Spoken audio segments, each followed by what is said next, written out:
How's everyone doing? Thank you so much for coming. It's really a pleasure to be able to kick this off. So let's get going. Let's talk about beauty. And really, I want to frame this in terms of evil and beauty. So these two things that are seemingly contrary and how they can coexist. So where to look when there's nowhere to look. Hopefully we can get that accomplished this evening. So to start off, I'm going to start with some logic. I know that's like scary, especially like as a philosophy major, logic is scary. But this is going to be pretty simple. So two premises and a conclusion. The first premise then is that God is beauty itself. And so this is, as we heard in the prayer, like Augustine, 1600 years ago or whatever that was. So this is something that persists through theology. And then the second premise, humans are created in the image and likeness of God. And this is really, Genesis from the beginning. So then our conclusion is that human beings are inherently beautiful. So putting that into like one logical statement, then if God is beauty itself and humans are created in the image and likeness of God, then humans are inherently beautiful. But I would be lying to you if I didn't acknowledge that there's evil in the world and that humans perpetrate a lot of this evil. So this is by no means a comprehensive list, but there are just so many things that humans do that harm other human beings. And so to create this divide in the human community, it's just a lot of awful things. So then, if humans are created inherently beautiful and created then to call our minds to God, how is it possible that we do this? And when we talk about evil, are we talking about it the right way? So I saw this movie over Christmas break called Collateral Beauty. I don't know if any of you have seen it. Will Smith plays this man. His name's Howard. Howard loses his daughter, a 6-year-old daughter, to cancer, and his world is just completely crumbling. So 3 of his friends and coworkers started to come to his aid and try to save him, and also in turn save their business that they started together. And the movie is not good. I'm not going to recommend it. It just isn't. But there's this one clip, this one scene in the movie between Madeline and Howard. Yeah. Wow, it's in Spanish. How about that? Beautiful. Hey, beautiful. But the clip, it's between Madeline and Howard, and Madeline is a woman in the movie who also lost her daughter at a very young age. And Madeline has this tip to give to Howard. So let's take a look at what she has to say after the Spanish ad.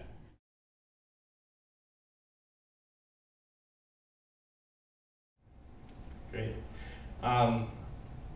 Lights again, thank you. So obviously cancer isn't a person, but no one is going to deny that cancer is evil. And Madeline in this clip is talking about this connection to everything. So kind of bringing it down then to our level, I want to talk about how this idea of evil, or like something evil, can take someone's happiness away like that, and then, but like you can still recognize this beauty. So, kind of like a real life example, for Lent this year, I've been doing this thing where I look at people. I know that sounds funny, but like when I'm walking to class, I'll like look at people and smile, and it's super uncomfortable. But I love it.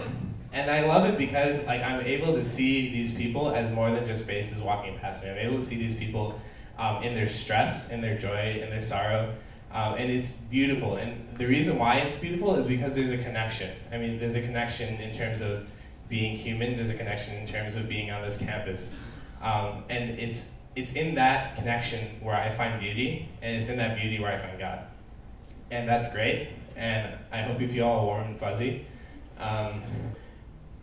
That doesn't, what I just said is great, but it doesn't like get at what I'm trying to say yet. And so, I guess some of these people that I'm walking past then have done awful things, and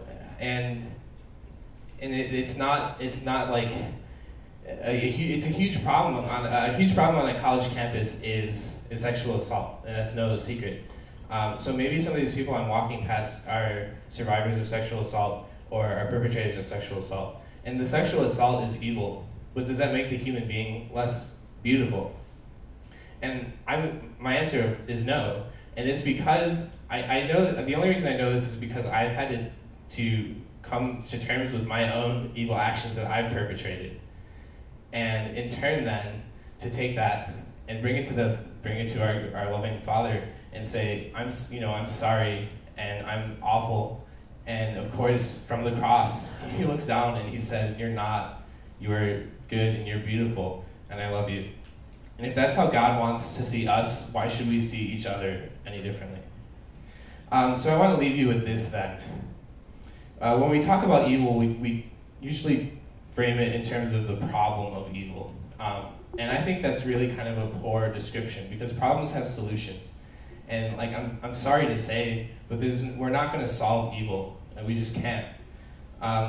But maybe if instead of asking why is there evil in the world, we wake up every day and acknowledge that there's beauty in the world that coexists with this evil, and it exists in each other, and we acknowledge that and we act accordingly, I think it would make the human community a much better place.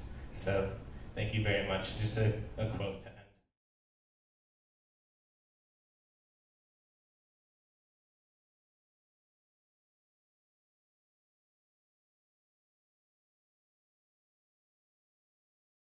About the forum topic, I wanted to talk about how beauty, like there's beauty everywhere and we miss it so much.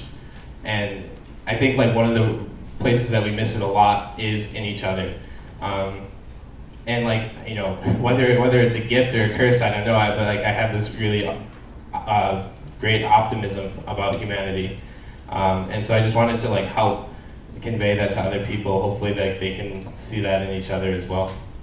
You just talked about optimism. I think perhaps for some of us it's easier to be optimistic about these things. But I don't know about a lot of you, but it's been really difficult to think about goodness and beauty in the past, I don't know, 11 months or so. So what do you think you would give as advice to somebody who would like to see the beauty in others and would like to not allow evil to diminish their view of other persons, but find that really difficult? Right. It starts with how you view yourself, really. So for people who are struggling with self-image, and whether that be physically or otherwise, I think starting out with, okay, I see myself this way, but do other people see me this way? And more importantly, does God see me this way? And as I said, the answer to that is no, and it's a resounding no. And I know that only because I've persevered through that. So I like having that as a starting point, and then moving on from there in terms of, okay, so if God sees you this way, and like what a great gift that is, that means that He sees everyone else that way. So how can I make changes in my life in order to see those people that way also? Hey, I'm David. I guess my question is, how do you recommend that we refresh our minds to see beauty instead of becoming complacent to the beauty around us?